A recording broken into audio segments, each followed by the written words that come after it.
अस्सलाम वालेकुम जी।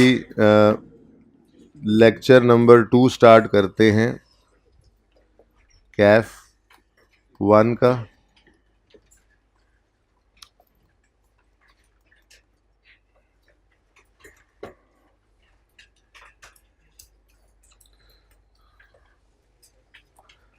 अच्छा जी, कल थोड़ी सी बातें हमने की थी, ऐसे गपशप ही लगाई थी, एसिड क्या होता है, डेप्रिसिएशन। कोई ऐसा बच्चा जो आज पहला दिन आया हो, कल ना आया हो? मारे गए आप तो। नहीं, ऐसा कुछ नहीं है। आप जितने बच्चे आज आए हैं इनमें से कोई ऐसा बच्चा तो नहीं है जिसने इंट्रो नहीं पढ़ी हुई? और फिर बच्चा था, कोई मसला नहीं। हमने बस ये कुछ बातें जो हैं वो रिवाइज़ की थी। सबसे पहले हमने, यार ये मिस मिस कर रहा है आवाज़। ये हाइब्रिड में क्यों नहीं बच्चे बैठ पा रहे हैं? क्या मसला है? जल्दी कर लें, डिस्टरबेंस ना हो प्लीज़। जी, तो आज आने वाले मोअज़्ज़ज़ मेहमानों की खिदमत में ये अर्ज़ है कि कल हमने एसिड की डेफिनेशन पढ़ ली थी, डेप्रिसिएशन क्या होती है इसको देखा था, और मेथड्स ऑफ डेप्रिसिएशन में स्ट्रेट लाइन मेथड जो है उसको हमने थोड़ा सा प्रैक्टिस किया था। ठीक है जी। और छोटी छोटी बातें हमने कुछ की थी। काइंडली आप साथ वाले किसी स्टूडेंट से बेटा आगे आ जाएं, तीसरी रो से साथ साथ हो जाएं ताकि सात सात बच्चे बैठें। ये इसके अलावा जो पिलर वाले में 6 बच्चे बैठ जाएं, बाकी सब पे 7 7 बच्चों ने बैठना है, तीसरी रो से ऑनवर्ड। और आप हज़रात जो ख़वातीनो हज़रात आज तशरीफ़ लाए हैं वो काइंडली अपने साथ वाले किसी स्टूडेंट से जिसने कल की क्लास ली हो रजिस्टर ले लीजिएगा। बाकी मैंने लेक्चर कल वाला अवेलेबल करवा दिया था यूट्यूब पे, तो आप ख़वातीनो हज़रात वो लेक्चर भी वहाँ से ले सकते हैं। काइंडली ले लीजिएगा लेक्चर।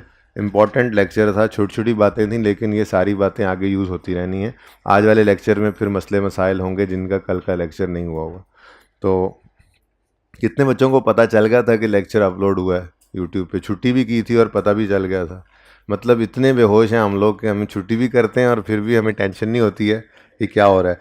क्लास का लेक्चर अपलोड करवा दिया था मैंने, ठीक है। देखूंगा अगर आज भी बच्चे थोड़े कम हुए तो शायद एक आज का दिन भी अपलोड कर दूं, बट ये 1 2 दिन ही करूंगा क्योंकि बच्चे, मैंने आपसे अर्ज़ किया ना, जैसे पैदल चले हुए हैं घरों से। गाड़ियाँ तो हैं नहीं आजकल के ज़माने में, तो वो पैदल आते आते उनको 1 दिन 2 दिन 3 दिन लग जाते हैं। तो इस वजह से वो मैं अवेलेबल करवा दूंगा यूट्यूब पे, लेकिन आज का दिन होपफुली बच्चे पूरे हो जाएंगे। अच्छा जी, क्वेश्चन नंबर 4 और 5 होमवर्क में दिए थे, कर लिए थे? हाँ जी, जिनका सोल्यूशन मौजूद हो ना आपके पास वो तो आप कर ही लिया करते हैं सवाल, ठीक है ना जी। तो बहरहाल मैंने ये कहा था कि आपने एक्सपेंस यहाँ पे निकला हुआ है, आपने इस तरह से नहीं बल्कि उस फॉर्मेट के ऊपर सवाल को डालना है। तो फॉर्मेट पे डाल के क्या था उसी सवाल, बुक वैल्यू हर स्टेप पे निकालते रहे थे, कोई मसला तो नहीं आया। कल के लेक्चर में से कोई क्वेश्चन है तो पूछ सकते हैं। कल के लेक्चर में कोई बात समझ नहीं आई वो पूछ सकते हैं। कल के लेक्चर के अलावा होमवर्क में कोई बात समझ नहीं आई वो पूछ सकते हैं। जितना पढ़ा दिया है उसमें से कुछ भी पूछ सकते हैं।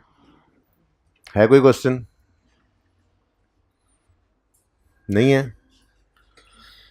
चलें फिर शुरू करते हैं फिर। मार्कर्स कहाँ पे? मेरे मार्कर्स नहीं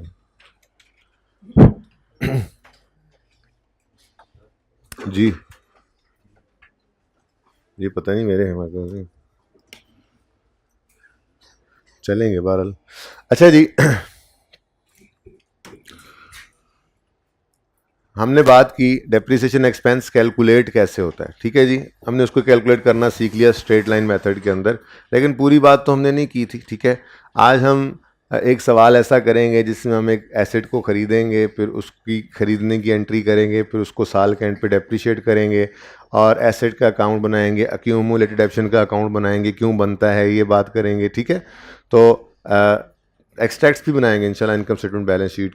तो ये क्वेश्चन नंबर 13 जो बुक के चैप्टर 7 में से मैंने निकाला है, ये आप लोगों के पास हैंड आउट में मौजूद है। मेरे भाई आवाज़ जो है ना वो मिस हो रही है थोड़ी थोड़ी देर, आपके आने से पहले हो रही थी, ठीक है ना, मतलब हो रही थी। डॉक्टर को जाके मर्ज ठीक हो जाती, होता है ना। अच्छा जी, जज़ाकल्लाह भाई, मैंने नहीं पढ़ा आज।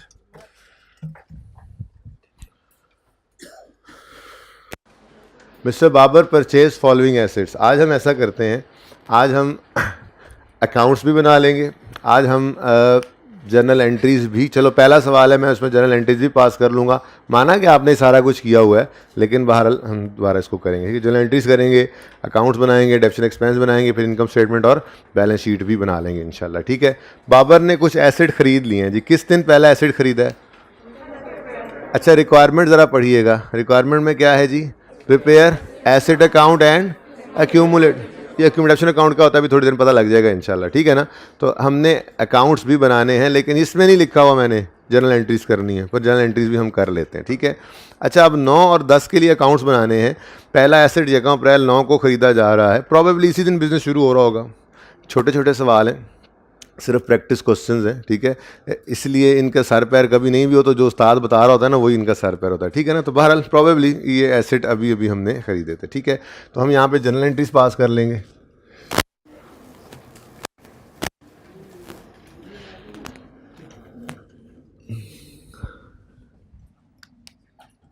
मार्कर्स आ गए मेरे, ठीक है जी।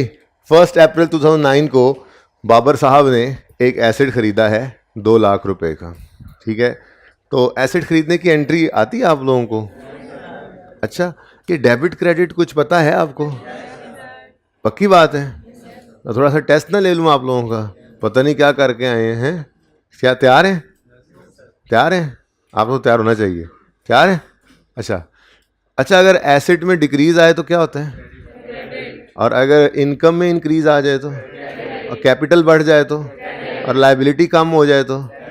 अच्छा, क्रेडिटर बढ़ जाए तो? वो भी लाइबिलिटी होता है, खैर है, ज़रा होश से, ठीक है, हाँ। और डेटर बढ़ जाए तो? और बैंक कम हो जाए तो? और एसेट कम हो जाए तो? एक्यूमुलेशन कम हो जाए तो?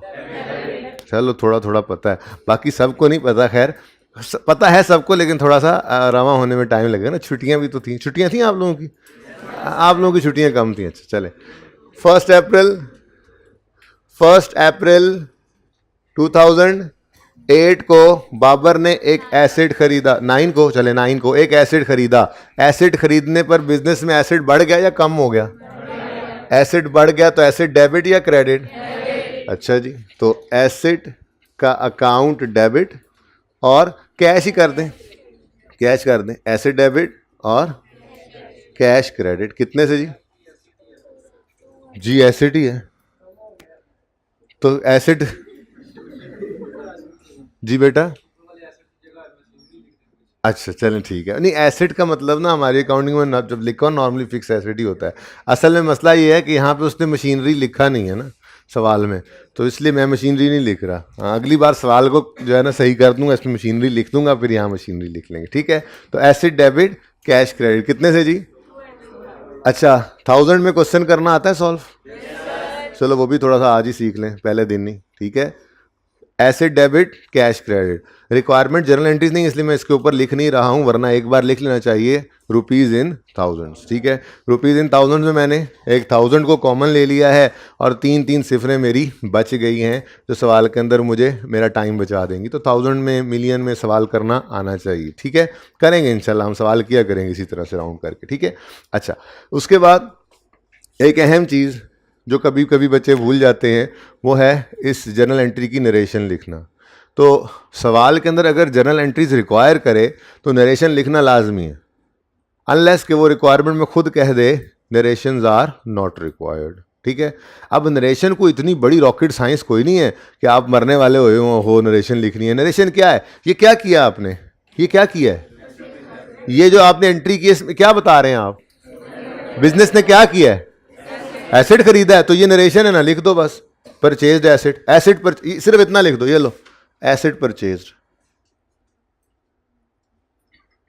अब ये नरेशन है, ठीक है। बहुत लंबी कहानी लिखने की जरूरत नहीं है। Purchase asset bye paying cash of rupees 2 lakh लिखा हुआ ऊपर, 2 लाख एसेट डेबिट, बस लिख दो एसेट परचेज, नरेशन है। तो जिंदगी को आसान रखना है, परेशान नहीं होना, लेकिन जो चीजें करने वाली हैं वो करनी आती जरूर हूं, ठीक है। ओके, फिर क्या हुआ? फिर क्या हुआ? 1 जून 2009 को एक और एसिड जाके खरीद, कमाल, बाबर की क्या बात है जी। तो जब दूसरी बार एसिड खरीदेगा तो दूसरी बार एसिड खरीदने पे एसिड खरीदने की एंट्री बदल जाएगी।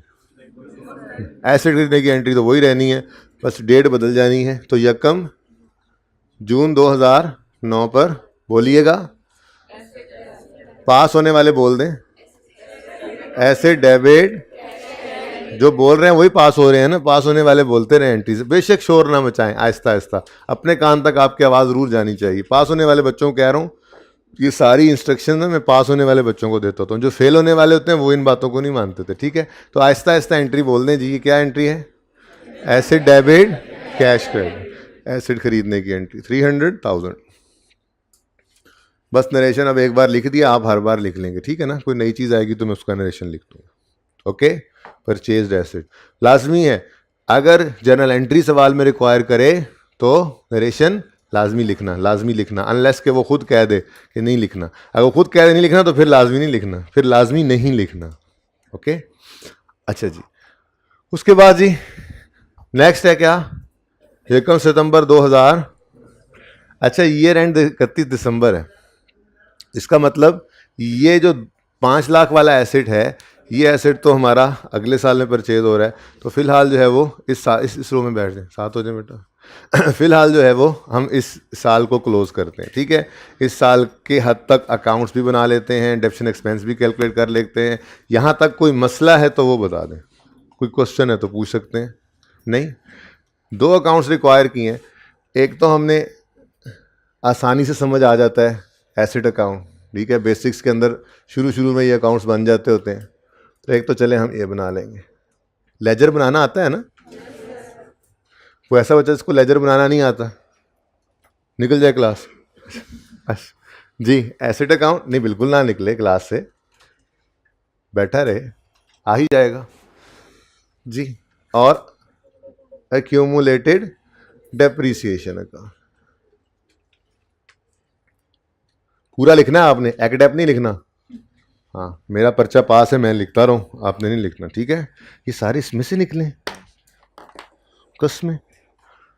अच्छा जी, एसेट अकाउंट और एक्यूमुलेटेड डेप्शन अकाउंट इन्होंने मांगा है, ठीक है। अच्छा, अब ये जो एंट्रीज हमने की हैं इनको अकाउंट्स में भी पोस्ट करना आना चाहिए ना, ठीक है। अब पहली एंट्री क्या हो रही है? एसेट का अकाउंट डेबिट, कैश का अकाउंट क्रेडिट। तो कैश का अकाउंट हमसे उसने रिक्वायर नहीं किया हुआ, ठीक है ना। तो इसलिए हम इसको बनाकर अपना टाइम ज़ाया नहीं करेंगे, ठीक है। हाँ, दिमाग के अंदर ये दूसरी एंट्री कर लेंगे। अभी फिलहाल आपका दिमाग मैंने यहाँ, ये आपका दिमाग है ना ये, ठीक है, वैसे तो खाली है। तो इसमें ये अकाउंट मैंने बना दिया। अब ये दिमाग के अंदर आपने दूसरी एंट्री पास करनी है। एंट्री डबल एंट्री बोलनी ज़रूर है, ठीक है। अब पहली एंट्री क्या हो रही है जी? बोलें क्या हो रही है एंट्री? एसेट का अकाउंट डेबिट और कैश का अकाउंट क्रेडिट। डबल एंट्री पूरी की हमने, ठीक है।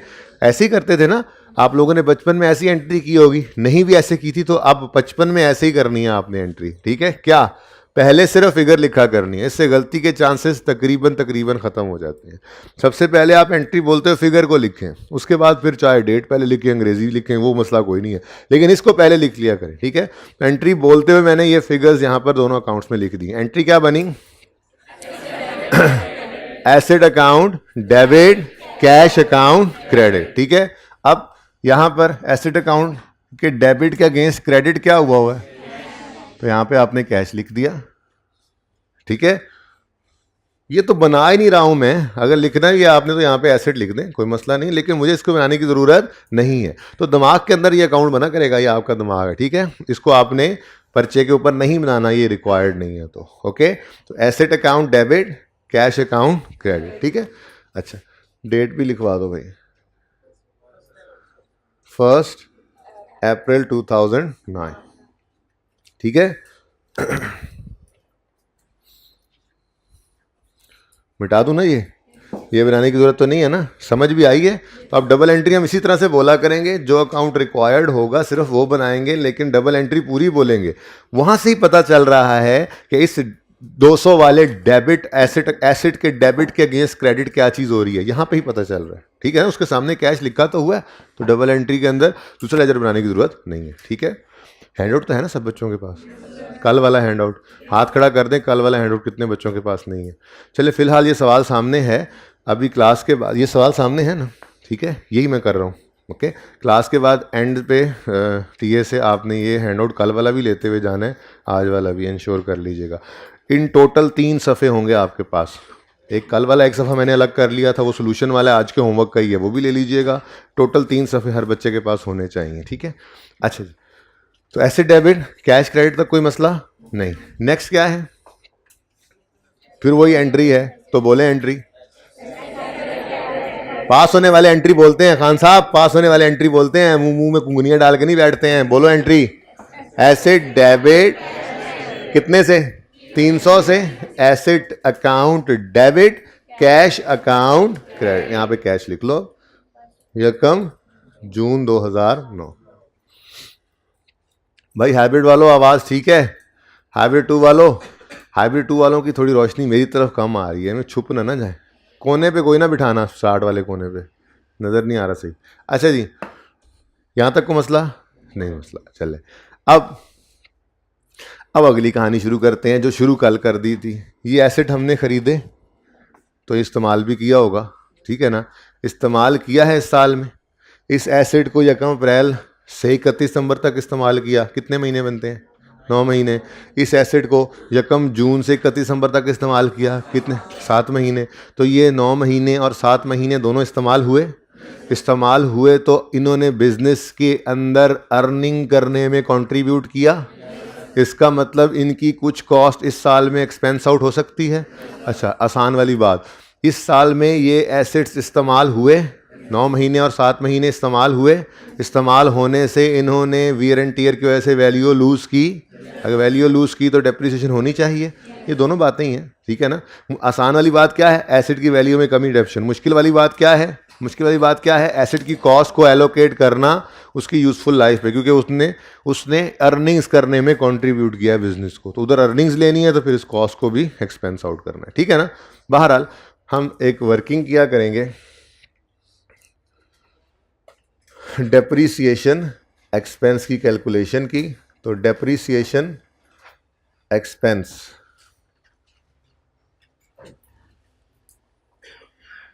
डेप्रिसिएशन एक्सपेंस हमारे किस साल का जी कैलकुलेट हो रहा है इस वक्त, फॉर द ईयर एंडेड 31 दिसंबर 2009। भाई आखिरी लाइन के अंदर बैठा बच्चा बता दे, ये जो लिखा हुआ नज़र आ रहा है, नहीं नज़र आ रहा, थोड़ा थोड़ा आ रहा है। हाइब्रिड वालों से इसलिए नहीं पूछता बच्चों, क्योंकि हाइब्रिड वालों के एंड वाले बच्चे को भी नज़र आ रहा होता है, अल्लाह की कुदरत है, वो कैमरा होता है ना, उसमें प्रोजेक्टर होता है, उनको अच्छा नज़र आता है। उन सारे उधर ना टुर जाना, उधर जगह नहीं हैगी, ठीक है जी। तो वर्किंग वन किसने लिखना है, कहो आपने, कहो आपने तो कुछ करना ही नहीं है। तो डेप्रीसिएशन एक्सपेंस।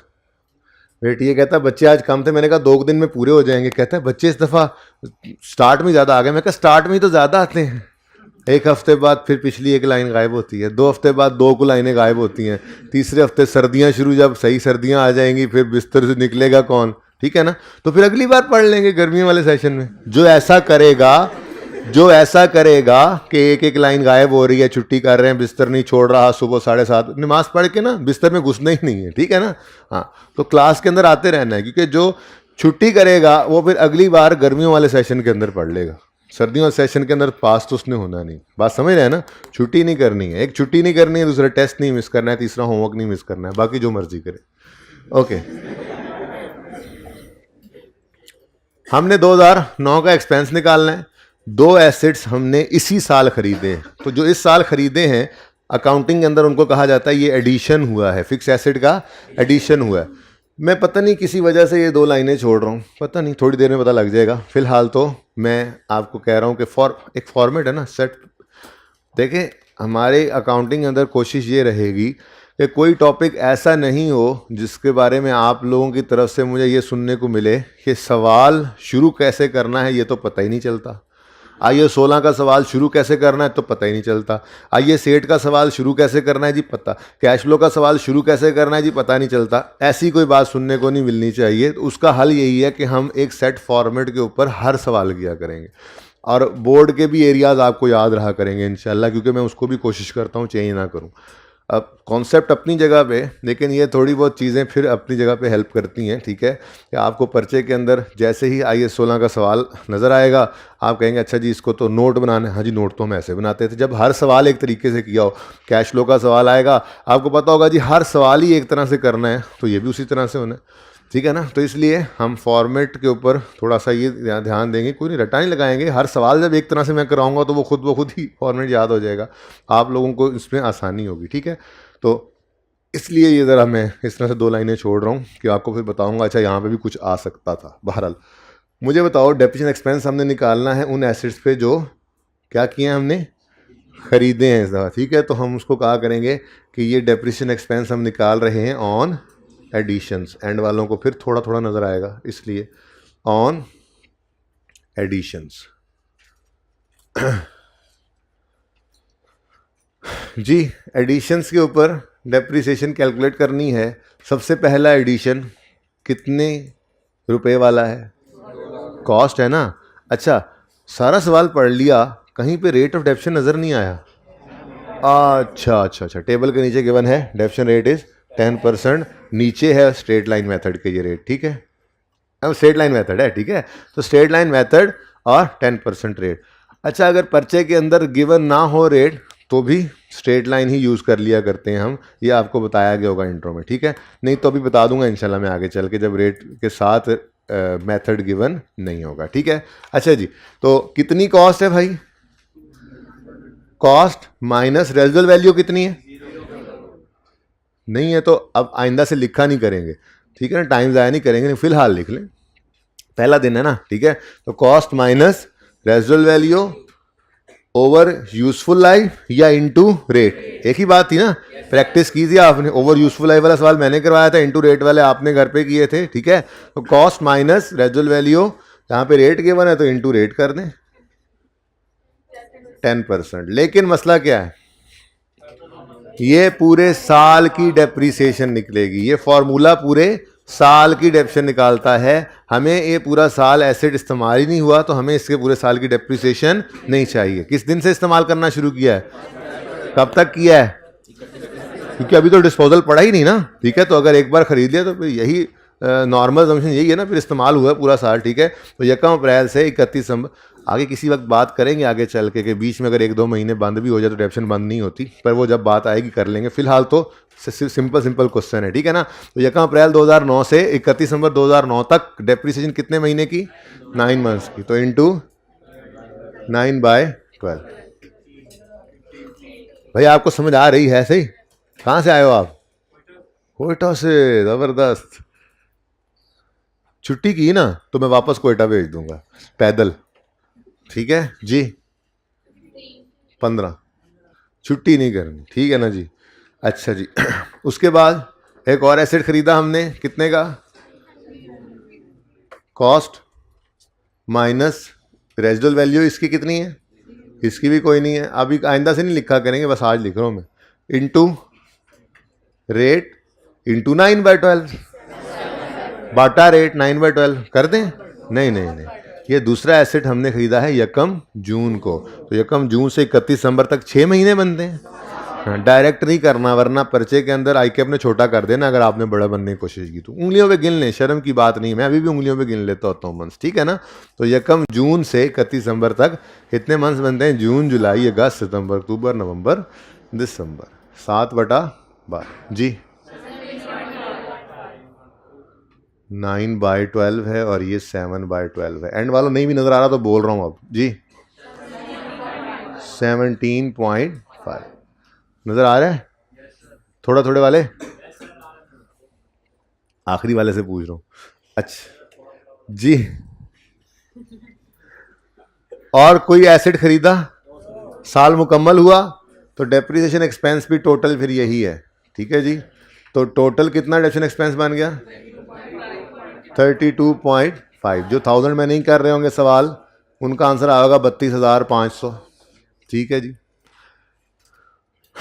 अब इसकी जर्नल एंट्री पास करनी है, ठीक है। तो ज़रा सीख लें, आप ज़रा ध्यान से ज़रा सुन लें एक दफ़ा, ठीक है। डेप्रिसिएशन क्या है, एक्सपेंस है, एसेट की वैल्यू में कमी हो गई, ठीक है। ये हमने कल बड़ी तफसील से बात की थी। ये कॉस्ट है, उसमें से जितनी कॉस्ट जो है वो इस साल में हेल्प कर गई और कंट्रीब्यूशन में रेवेन्यू की उतनी आप एक्सपेंस आउट कर दो। डेप्रिसिएशन इज़ एन एक्सपेंस, ठीक है।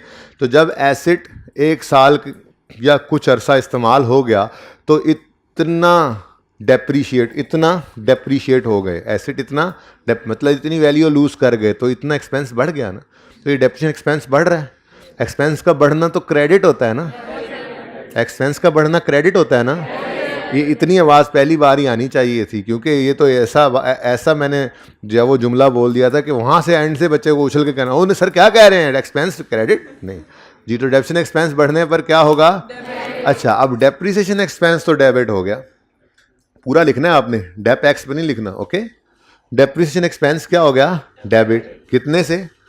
32,000 या 5 से, ठीक है। अच्छा, अब ये डेप्रिसिएशन एक्सपेंस क्या है? ये एसेट की वैल्यू में कमी है कि नहीं है? एसेट की वैल्यू में कमी। एसेट बढ़े तो क्या होता है? डेबिट। और कम हो तो क्या होता है? अभी नोट नहीं करना प्लीज, ठीक है। तो एसेट की वैल्यू में कमी का मतलब एसेट अकाउंट को क्या कर दो? क्रेडिट।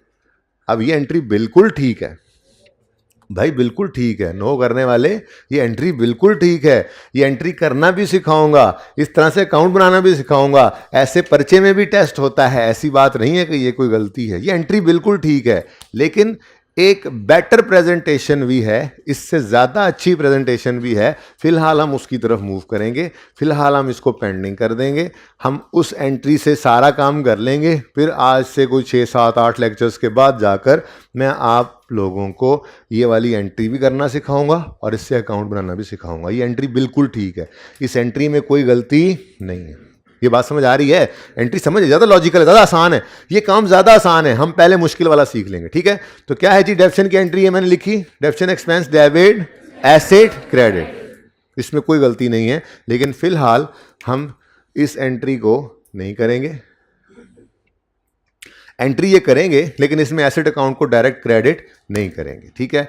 बल्कि हम ये करेंगे कि एसेट के अंदर होने वाली कमी जो है, एसेट के अंदर होने वाली कमी को जो है एक अलग अकाउंट के अंदर इकट्ठा करेंगे और एक वक्त आने पर उस कमी को एसेट अकाउंट में से नेट कर देंगे। और ये काम हम पहली बार नहीं करने लगे, ठीक है ना।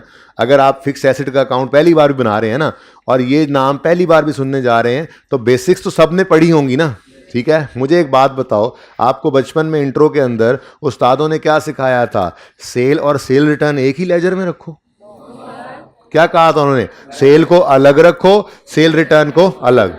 सेल रिटर्न क्या है? सेल के अंदर कमी, ऐसे ही है ना। तो अगर सेल बढ़ने पर क्रेडिट करते हैं तो सेल रिटर्न के बढ़ने पर सेल अकाउंट को डेबिट करते हैं। लेकिन क्या कहा उस्तादों ने कि सेल को अलग रखो, सेल रिटर्न को अलग रखो। एक वक्त आएगा प्रॉफिट एंड लॉस बनते हुए आप सेल और सेल रिटर्न को नेट कर दोगे। परचेज को अलग रखो, परचेज रिटर्न को अलग रखो। और जो फाइनेंशियल स्टेटमेंट्स बनाने लगोगे, इनकम स्टेटमेंट बनाने लगोगे, तो परचेज और परचेज रिटर्न को क्या कर देना? नेट कर देना। कैपिटल को अलग रखो, ड्राइंग्स को अलग रखो। जब बैलेंस शीट बनाओगे तो इनको क्या कर देना? नेट कर देना। बिल्कुल ऐसे ही डेटर को अलग रखो, एक और आ गया, डेटर को अलग रखो, प्रोविजन फॉर डाउटफुल डेट को अलग रखो। जब बैलेंस शीट बनाओ तो डेटर्स और प्रोविजन को नेट करके नेट डेटर्स निकाल लो। ये भी बिल्कुल वैसे ही है। एसिड को अलग रखो और एसिड के अंदर होने वाली कमी को अलग रखो। कोई नई बात नहीं है हमारे लिए, ये बिल्कुल सेल और सेल रिटर्न जैसे ही है। सेल क्रेडिट नेचर, उसका कॉन्ट्रा, उसका दुश्मन cell return debit nature. Purchase की नेचर डेबिट, तो परचेज रिटर्न की क्या थी? क्रेडिट, कॉन्ट्रा था ना, ठीक है। एसिड की नेचर डेबिट, तो ये जो अकाउंट हम नया बना रहे हैं जिसमें एसेट के अंदर होने वाली कमी को हम अलग रखेंगे, ये उसका कॉन्ट्रा है, इसकी नेचर क्या होगी? क्रेडिट होगी, ठीक है। ये थोड़ी देर में आज प्रूव भी करेंगे कि इसको बेटर प्रेजेंटेशन क्यों कहते हैं, ठीक है ना। लेकिन फिलहाल मैं आपको ये कहना चाह रहा हूं कि सिर्फ इस एंट्री को फिलहाल सीख लें। एंट्री वो भी सही ही थी, एंट्री ये बिल्कुल सही है, ये करना सिखाऊंगा, ये करेंगे हम, अकाउंटिंग इसकी करते हैं, ठीक है ना। लेकिन फिलहाल ये एंट्री समझो सही नहीं है, हम बेटर प्रेजेंटेशन की तरफ जाते हैं, ठीक है। बेटर प्रेजेंटेशन क्या है? एसेट को अलग रखो और एसेट के अंदर होने वाली कमी यानी डेप्रिसिएशन को अलग अकाउंट में रखो, ठीक है। अब उस अकाउंट का नाम हम कुछ भी रख सकते थे, ठीक है। अकाउंटेंट ने कहा इसका नाम अक्यूमुलेटेड डेप्रिसिएशन रख लो, आप उसका नाम अजमल रख लेते, आपकी मर्जी थी, ठीक है। लेकिन पहले बनाने वालों ने एक्यूमुलेशन लिख दिया उसका नाम, ठीक है। तो डेप्रिसिएशन एक्सपेंस डेबिट और एक्यूमुलेटेड डेप्रीसिएशन क्रेडिट 32,500 से। ठीक है जी, इसकी नरेशन क्या है? डेप्रीसिएशन फॉर द ईयर 2009, बिल्कुल सही नरेशन है। कोई और? एसेट इज डेप्रीशिएटेड, ठीक है जी। कोई और? Depreciation of 2009, charge depreciation of 2009, ये सारी के सारे जुमले बिल्कुल सही हैं। आपको सिर्फ थोड़ा सा ये कॉन्फिडेंस देना चाह रहा हूं कि जब सबने जो बोला वो सही बोला। पता है ना क्या हो रहा है? डेप्रीशिएट हो रहा है एसेट, डिडक्शन की एंट्री है। तो भाई इतनी सी बात अंग्रेजी के अंदर, सलीस अंग्रेजी के अंदर लिख दो। ठीक है, तो ये क्या है जी? Charge depreciation expense of 2009। ठीक है जी, और ये किस दिन एंट्री पास करेंगे हम? साल के एंड पे। कल बात की थी मैंने कि ये साल के एंड पे हम एक बार एंट्री पास कर लेते होते हैं, 31 दिसंबर 2009। किसी बच्चे को ये समझ ना आया हो तो पूछ लें। Asset debit, cash credit asset बढ़ने पर हुआ, और एसेट वैल्यू लूज करता है डेप्शन से, तो एंट्री बनती थी बिल्कुल सही, depreciation expense debit asset credit. लेकिन हमने कहा फिलहाल इस कमी को एसेट अकाउंट में डायरेक्टली क्रेडिट मत करें, बल्कि इस कमी को एक अलग अकाउंट में क्रेडिट कर लें। उस अकाउंट का नाम अक्यूमुलेटेड डेप्शन रख दें। तो हमारी डेप्शन एक्सपेंस की एंट्री क्या हो गई? Depreciation expense debit accumulated depreciation credit. ठीक हो गया? अब ये एंट्री पास करवा दो। वैसे तो ये अकाउंट मांगा नहीं हुआ डेप्शन एक्सपेंस का, लेकिन चलो आज पहला दिन है ना, पहला दिन तो बहुत कुछ किया करते हैं हम, बना लेते हैं। ये दिमाग में बनाया करेंगे, अगर नहीं मांगेगा ना तो ये भी दिमाग में बनेगा, लेकिन आज ये दिमाग जो है ना ये खोल के रखें सामने। ठीक है, आज बना लेते हैं, एक आध दिन बना लेते हैं इसको। जी ऐसा करें, इसको थोड़ा इधर करके बना लें, फिर वहाँ पे इनकम स्टेटमेंट बैलेंस शीट बना लेंगे ना बाद में। डेप्रीसिएशन एक्सपेंस पूरा लिखा करें। अच्छा, पास होना है तो पास होने के बाद आप भी ऐसे लिख लेना। ठीक है, अच्छा जी। हाँ? नहीं, स्पेलिंग चेक नहीं होते ना, लेकिन अब मिसाल के तौर पर उसने रिक्वायरमेंट मांगी है एक्यूमुलेशन का अकाउंट बनाओ, आपने एक्ट डेप लिखा, उसको गुस्सा भी आ सकता है ना। ठीक है, वो कह रहा है कि रिक्वायरमेंट अगर है, वो बाद में बताऊंगा फिर इंशाल्लाह कि वर्किंग हो तो फिर माफ़ी मिल सकती है, वर्किंग नहीं है रिक्वायरमेंट तो फिर क्या कहें, वो बाद में बातें इंशाल्लाह। ठीक है। बस एक मसला हो गया, थोड़ा सा नीचे ले आए इसको, जगह कम है जी। एंट्री ज़रा आप खवातीनों हजरात बोल देंगे जी? क्या? डेप्रीसिएशन एक्सपेंस डेबिट 32,500 से, और अक्यूमुलेटेड डेप्रीसिएशन क्रेडिट 32,500। अब यहाँ पे लिख लो एक्यूमुलेटेड डेप्रीसिएशन, और यहाँ पे क्या लिख दोगे? Depreciation expense.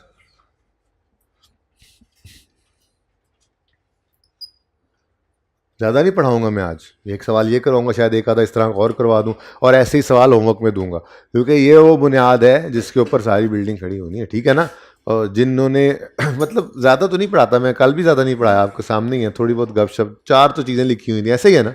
ज़्यादा पढ़ा था बोलो? ज़्यादा हमने पढ़ने ही नहीं है, रोज़ थोड़ा थोड़ा पढ़ेंगे। ठीक है, पर लेकिन रोज़ पढ़ेंगे, रोज़ इंशाल्लाह जी। डेट बता दें। 17 वाले भाई 9 है, 31 दिसंबर 2009 है।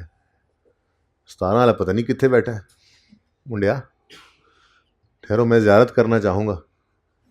कौन था? अच्छा 31/12 बता रहे थे, ठीक है। ले जी, इसके साथ भी डेट लिख दें, और एक साल हमारा हो गया ख़त्म। अकाउंट क्लोज करने आते हैं, लेजर बैलेंस करने आते हैं? चलो शुक्र है। यहाँ पे चलो आज पहला दिन है, ये भी देखो ना, आज पहला दिन क्या कुछ करवा रहे हैं आप मुझसे। पहला दिन डायरेक्ट ही जाने दूं? आज नहीं जाने दूंगा मैं डायरेक्ट में। 500 और 500 जी। क्लोजिंग डेबिट साइड हैवियर है, क्लोजिंग बैलेंस है तो डेबिट बैलेंस, लेकिन लेजर को बैलेंस करने के लिए लिखना किस तरफ पड़ेगा, क्रेडिट साइड पे, ठीक है। तो क्रेडिट साइड पे लिखा हुआ बैलेंस कभी भी क्रेडिट बैलेंस नहीं होता, क्लोजिंग वाला, क्लोजिंग वाला, ओपनिंग की बात नहीं कर रहा, ओपनिंग तो वैसे ही है, ठीक है ना। क्लोजिंग बैलेंस जो है वो क्रेडिट साइड पे लिखा हुआ कभी भी क्रेडिट नहीं होगा, वो क्रेडिट साइड पर लिखा हुआ क्यों है, क्योंकि डेबिट साइड हैवियर थी, डेबिट का बैलेंस था, वो बैलेंस करने के लिए क्रेडिट साइड पे लिखा, ठीक है। तो 31 दिसंबर, भाई मैं अपनी तसल्ली के लिए ना ये बातें मैंने बोलनी है, आपको तंगी हो, बोरियत हो तो मैं कुछ नहीं कर सकता, गुजारा करें जी। कितना, 500, ये तो 32,500 ही टोटल है दोनों साइड्स।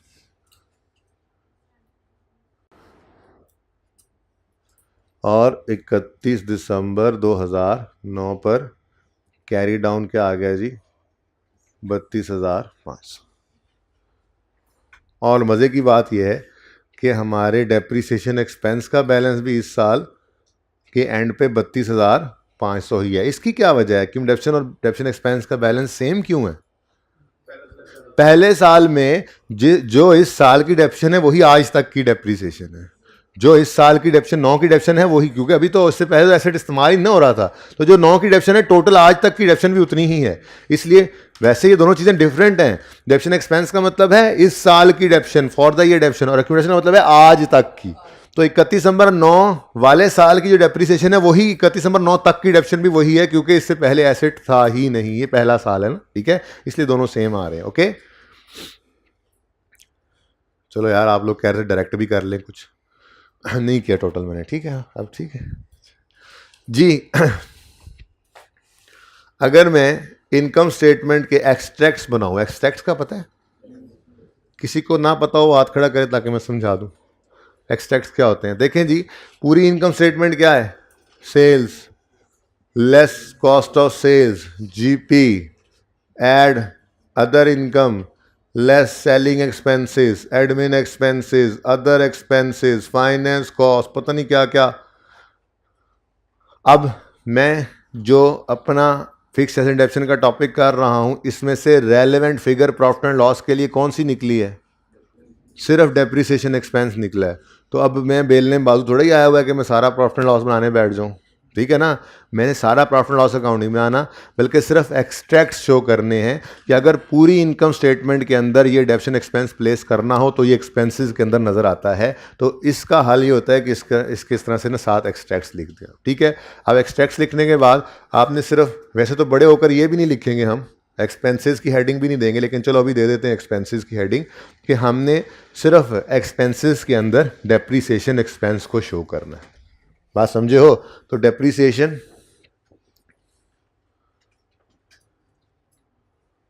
डेप्रीसिएशन एक्सपेंस जो है वो 2000, ये इनकम स्टेटमेंट नहीं बनानी इस तरफ, ठीक है। 2009 के लिए कितना है जी, 32,500, 32.5, ठीक है। एक मिनट, इसको नेगेटिव साइन लगा लो, आपकी मर्जी है। इसको नेगेटिव साइन ना लगाओ तो एक्सपेंस लिखा होना भी काफ़ी है, आपकी मर्जी है, ठीक है, इससे कोई फ़र्क नहीं पड़ता जी। क्वेश्चन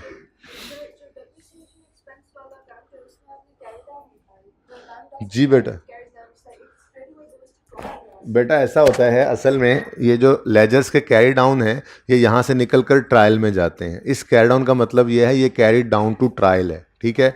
अब आपका जो ट्रायल बनेगा उसमें एसेट अकाउंट का क्लोजिंग आएगा 500, एक्यूमुलेशन अकाउंट का क्लोजिंग आएगा 32,500, और डेप्शन एक्सपेंस का क्लोजिंग भी आएगा 32,500। अब जब आप उस ट्रायल से अपनी इनकम स्टेटमेंट और बैलेंस शीट बनाने लगेंगे, फाइनेंस स्टेटमेंट बनाने लगेंगे, तो अपने मतलब की चीज़ें निकाल कर ले जाएंगे जहां उन्होंने जाना है। तो एसेट और एक्यूमुलेशन अकाउंट चले जाएंगे बैलेंस शीट में, और एक्सपेंस का बैलेंस चला जाएगा प्रॉफिट एंड लॉस में। तो मैं ज़रा डायरेक्ट कर गया, ट्रायल मैंने नहीं बनाया। क्लियर है बेटा जी? सबको क्लियर है ये?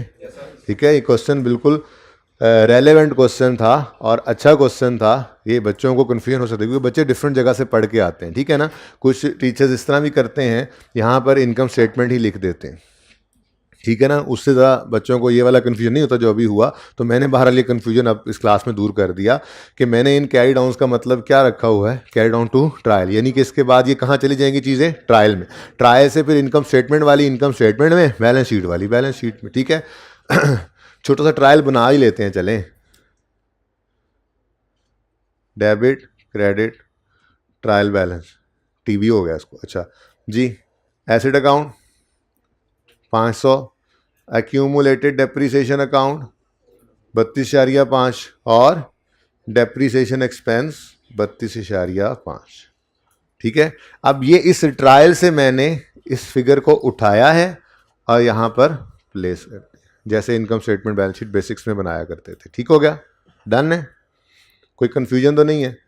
साइन लगाना है तो लगा लें, कंफर्टेबल अगर साइन के साथ है कि एक्सपेंस तो नेगेटिव होता है, नहीं है नहीं लगाएंगे तब भी मसला नहीं है। यहाँ पे ये एक्सपेंस लिखा होना काफ़ी निशानी है।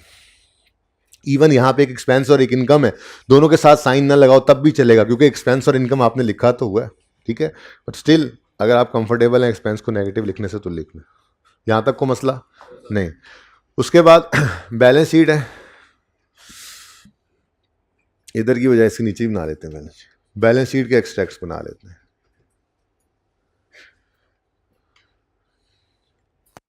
अब बैलेंस शीट के एक्सट्रैक्ट्स का मतलब भी यही है कि पूरी बैलेंस शीट नहीं बना रहे हम, opening capital plus profit less drawing closing capital, फिर लायबिलिटी में नॉन करंट, फिर करंट, फिर एसेट में नॉन करंट, फिर करंट, फिर ऐसे थोड़ा ही है। सारा कुछ तो अवेलेबल ही नहीं है, हम सिर्फ रेलेवेंट पोर्शन प्रेजेंट कर रहे हैं यहाँ पे। रेलेवेंट पोर्शन हमारे इस टॉपिक से क्या चीज़ है निकल कर आ रही बैलेंस शीट के अंदर, एसेट्स, वो जो नॉन करंट एसेट्स हैं, पहले ही बता दिया था। ठीक है ना, जो 1 साल से ज़्यादा ज़िंदगी वाले हैं नॉन करंट एसेट्स कहलाते हैं। तो हमने बैलेंस शीट के अंदर नॉन करंट एसेट्स में लिखा एसेट। अब एसेट का नाम नहीं है तो एसेट ही लिख दिया भाई, जमाई ले ले तू हैं, मशीनरी जी 500। अब तुम जमाइयाँ ले रहे हो, इतनी तुम मशीनरी होते तो तुम जमाई लेते हैं जी। लेस करेंगे इसमें से, हाँ ये देखो मैंने कहा था कि अकाउंट्स को अलग अलग रखो और फिर बैलेंस शीट बनाते हुए एसेट और एक्यूमुलेशन अकाउंट को नेट कर दो। तो ये एसेट का क्लोजिंग यहाँ से देखो, वो लेजर में से निकल कर आ गया ये ट्रायल में, ये ट्रायल से क्लोजिंग निकल कर, असल में ट्रायल इधर बन गया बैलेंस शीट इधर माजरा। ठीक है ना, वो बाद में चूंकि वजूद में आया ना एकदम से बच्चे के सवाल की वजह से। तो ये 500 का एसेट क्लोजिंग ट्रायल में आया और ये क्लोजिंग क्या, एसेट कहाँ जाता है बैलेंस शीट में। यहाँ ट्रायल से उठा के बैलेंस शीट में लिखते थे ना, ये उठा के बैलेंस शीट में मैंने लिख दिया। फिर एक्यूमुलेटेड ऑप्शन का बैलेंस, वही देखो क्लोजिंग बैलेंस क्रेडिट बैलेंस है, क्रेडिट बैलेंस है जो डेबिट साइड पे लिखा हुआ, तो ट्रायल बैलेंस में क्रेडिट साइड पे आ गया। अब ये बैलेंस यहाँ से उठ के कहाँ जा रहा है, देखो एसेट का कॉन्ट्रा है, तो जहाँ एसेट ने जाना है इसने भी वहीं पे जाना है, जहाँ एसेट ने जाना है इसने भी वहीं पे जाना है। तो 32.5 लेकिन नेगेटिव नेट कर दिया हमने। और किताबों के अंदर हमारा एसेट जो है वो बुक वैल्यू पर नज़र आएगा। कितनी बुक वैल्यू, ऐसे नहीं बनाया करेंगे हम इंशाल्लाह, हम तो ये सारा काम ना वर्किंग में करके लाया करेंगे और बैलेंस शीट के फेस पे बुक वैल्यू ही शो करेंगे। लेकिन फिलहाल पहला दिन है ना अभी, तो सिर्फ ये देख लें इनकम स्टेटमेंट में क्या जाता है, बैलेंस शीट में क्या जाता है, एसेट क्या है, एक्यूमुलेशन क्या है। ठीक है जी, 460 ये नज़र आ रहा है एंड वालों, मुझे लग रहा है नहीं नज़र आ रहा। 467.5 गुजारा हो जाएगा। अब यहाँ तक को मसला, कोई क्वेश्चन है तो पूछ सकते हैं, नहीं तो देख लें, अभी नोट ना करें, नोट एक ही बार कर लीजिएगा। यहाँ तक कोई क्वेश्चन है तो पूछ लें, देख लें एक बार तसल्ली से। ये क्या है, ये क्या है, ये क्या है, what is this, this is book value. क्या बात है, व्हाट टॉक इज जी।